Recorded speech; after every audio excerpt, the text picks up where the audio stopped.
Your success with this health and fitness game, the one that we're all playing, basically boils down to one thing: your averages over time. The exercise you do, the sleep you get, the food and drink you consume over a long period of time. Let me explain. People don't get fat in 1 week, not even 1 month. It takes them way longer than that. Do you know how wildly off plan you would have to be with your eating and your exercising to put on a significant amount of weight in just 1 month? We're talking a 28-night all-inclusive cruise here, where you're eating 3 meals a day and 3 big snacks, lying on the sun lounger in between meals, only drinking pina coladas. So unless you're lucky enough to have done that, if you've actually done that, I'd honestly be pretty jealous. Then you're not going to be putting on several kilos of body fat in 1 month. It usually takes several years for this kind of stuff to accumulate in significant amounts. You don't wake up one day and suddenly you're fat. If you were fit before, it creeps up gradually over time. And sometimes without you even realizing it until it's too late. It's also seasonal. If you take a typical year, most people spend most of the year in and around maintenance calories. The energy that they consume is roughly the same as the energy they burn over any given day or week, with calorie spikes around holidays, Christmas, Easter, birthdays, parties, things like this. And that's usually where a lot of the fat gain comes from. You may be at maintenance calories for 300 days of the year and just in a medium surplus for 65 the other days, meaning you spend most of the time at maintenance. And it's exactly the same for the other way around. Getting in shape, it doesn't happen overnight, regardless of what your favorite influencer wants to tell you. You don't go from shit to fit in 4 weeks. Excuse my language. No matter how big your deficit is, or how good the program is marketed online. And think about it, even a 500 calorie deficit per day, which is a reasonable amount and quite difficult to do consistently, is only going to result in around a pound of body fat loss per week. That's 4 pounds a month, 2 kilos. It's not that much. Now the irony is that I've made a name for myself in the personal training industry with my standout results. Basically before and after photos with my clients. And yeah, I've achieved a lot of results with people in 8, 12, 15 weeks. But those people are normally in good-ish shape already. They already have some muscle and they know how to train. This can't be overlooked.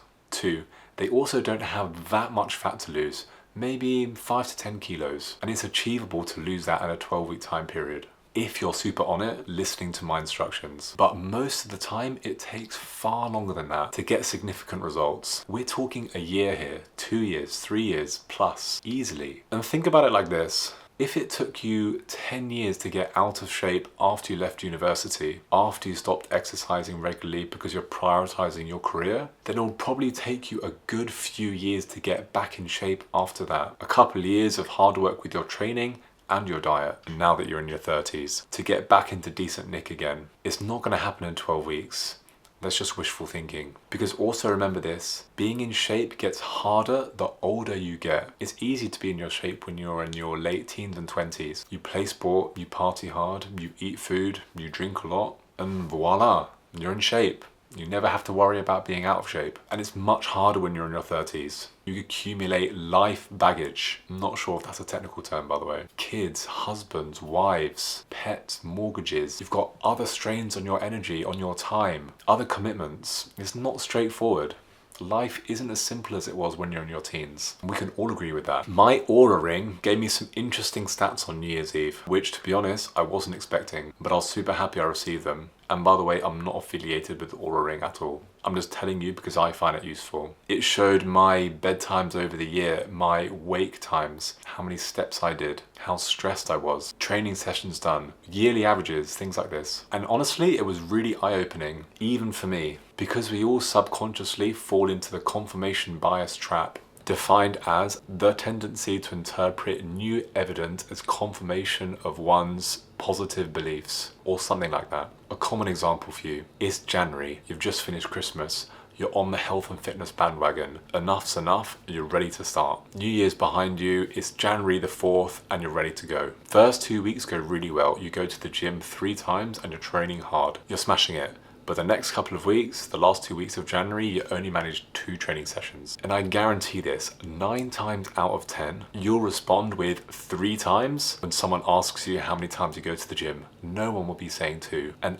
absolutely no one will be saying 2.5. even though that's actually closer to the truth. You see what I mean here? It's not the reality. And this is where wishful thinking can kill your progress. Some gyms know how many times you clock in and out of their facilities, which I think is great. And Pure Gym does this if this is the gym that you go to. So you can probably check how many times you physically went to the gym last year, instead of how many times you think you went to the gym or how many times you would like to go to the gym. Those numbers could be wildly different. And you know what? The stats probably aren't as good as you think they'd be, and that's okay. But it might be a good idea to bear that in mind when you're constructing your fitness plan or just thinking about it in general. So a few ideas off the top of my head. Aim for 4 sessions a week when you really want to be doing 3. It just gives you some breathing space so that if and when you need to skip a training session, life gets in the way, you're ill, you go away on holiday, you're still hitting that average of 3 times a week, which is your goal anyway. And for the diet, aim for slightly less calories than you want to be to account for weekends, meals out, dietary slip-ups, this kind of thing, because they happen all the time. You'll never have a clear week or a completely clear month. But the trick here is slightly undercook it. Don't be going crazy and aiming for 500 calories less than your deficit anyway, because it's going to be impossible for you to stick to. That'll also play with your head a little bit as well, because you'll know you're aiming so far underneath your target, and it will give you a really route out to cheat on the diet. And another practical tip is start getting ready for bed earlier. Sleep is so important, but none of us really get enough. And usually there's a big difference between the time you start getting ready to go to bed and when you actually get into bed and turn your phone off. Not off, on airplane mode. Sometimes it can be a whole hour. I've actually realized this myself. Madness. And look, I'm not reinventing the wheel here with these suggestions. They're not rocket science. But if my yearly stats on my Aura ring gave me a little bit of a wake-up call because I didn't think they were as good as I thought they would be, then yours probably aren't either. No offense. See you in the next video.